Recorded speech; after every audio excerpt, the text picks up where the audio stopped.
If Space 1999 got one thing right, it's the Eagle Transporter. Forget the moon getting blasted out of Earth's orbit, forget the impossible physics, forget the crew meeting a new alien race every week, because inside all that sci-fi nonsense is a truly legendary spaceship. And I don't mean great for the 70s, I mean genuinely great. The Eagle sits right next to the Millennium Falcon or Serenity. It is one of those rare designs that feels alive. It looks used. It looks repaired. Like engineers spent years fixing it with welding torches. And that is exactly why it still works today.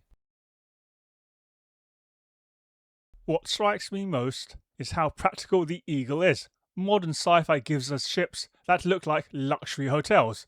Everything is smooth, glossy, and perfectly lit. They look beautiful, but they rarely tell a story. The Eagle tells a story the second you see it. Those exposed beams, the pipes, and the stained panels. They suggest a machine that has done real work. This thing isn't a showpiece, it is a total workhorse, and that is why people still love it 50 years later. The genius of the design comes from Brian Johnson. He didn't think like a fantasy artist, he thought like an aerospace engineer. He studied real NASA hardware, he looked closely at the Apollo program, and he asked a very simple question. What would a real spacecraft actually look like? In deep space, you do not need sleek shapes. There is no air resistance out there, so why cover everything with smooth bodywork? Why hide the frame? That is why the Eagle has that exposed spine. It runs right down the middle. It makes the ship feel mechanically believable. You can easily picture crews fixing the engines. Then there is the best feature of all. The Eagle uses a modular pod system. This is the part I love. The ship is basically a cosmic truck. The cockpit stays at the front, the engines stay at the rear, and the middle section can be swapped. It changes depending on the mission. Passenger pod, cargo pod, rescue pod, medical pod, even armed versions. It treats space travel like real shipping work. No magical fancy adventures here, and that is a refreshing idea. Most sci-fi gives you one perfect ship. The Eagle feels like a massive transit system. And yes, I am talking about landing gear, because the Eagle's landing legs are fantastic. They are wide, mechanical, and purposeful. When the ship descends, it feels stable. You believe it can land on rough ground. Look at some modern space show craft. They land on tiny little wire struts. Those legs feel like a last-minute addition. The Eagle looks incredibly heavy.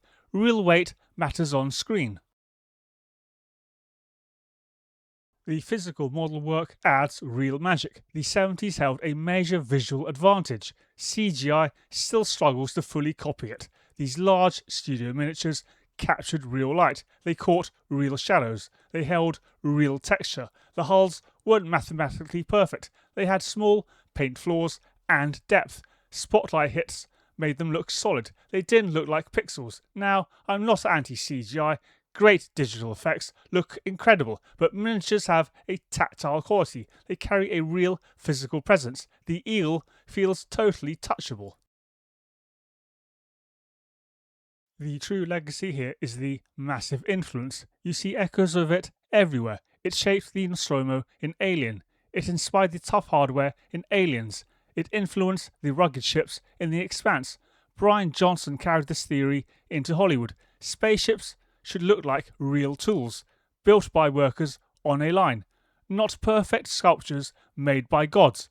That core belief changed sci-fi forever. The Eagle killed the shiny flying saucer trend. It launched the famous used future look, and that style dominated the entire era. The Eagle is more than nostalgia to me. It teaches a vital lesson about design. Good sci-fi gear shouldn't just look cool. It needs to look useful. Think about the true irony here. The most realistic element of Space 1999 is the ship. The plots are totally impossible, but the vehicle anchors the entire universe. That grit is why it holds up. The scripts are pure nonsense. The science is pure nonsense. But the Eagle feels completely authentic. No fictional craft does it better.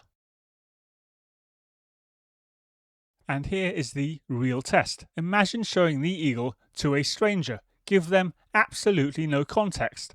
I think they would still understand it. They would know where the crew sits. They would know where the cargo goes. They would know which end provides power. They would know how it lands. That clarity is very rare in sci-fi.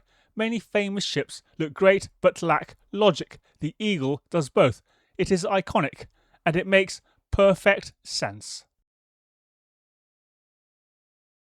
The eagle is more than simple nostalgia. It shows a vital rule of design. Sci-fi gear shouldn't just look neat. It must look highly useful. Look at the massive irony here. The most realistic part of Space 1999 is the ship. The stories are totally impossible, but the craft anchors the whole show. That grit keeps the look fresh. The plots are pure nonsense. The science is pure nonsense. But the eagle feels totally real. No other ship hits that level. If you enjoyed this breakdown, like the video. Subscribe for more classic sci-fi reviews. And I am truly curious about this one. Does the eagle look better than modern CGI? Which rugged ship should I tackle next? The Millennium Falcon, Serenity, the Nostromo? Let me know in the comments below. Thanks for hanging out with me today. I will see you next time, because sometimes it is just pure nonsense.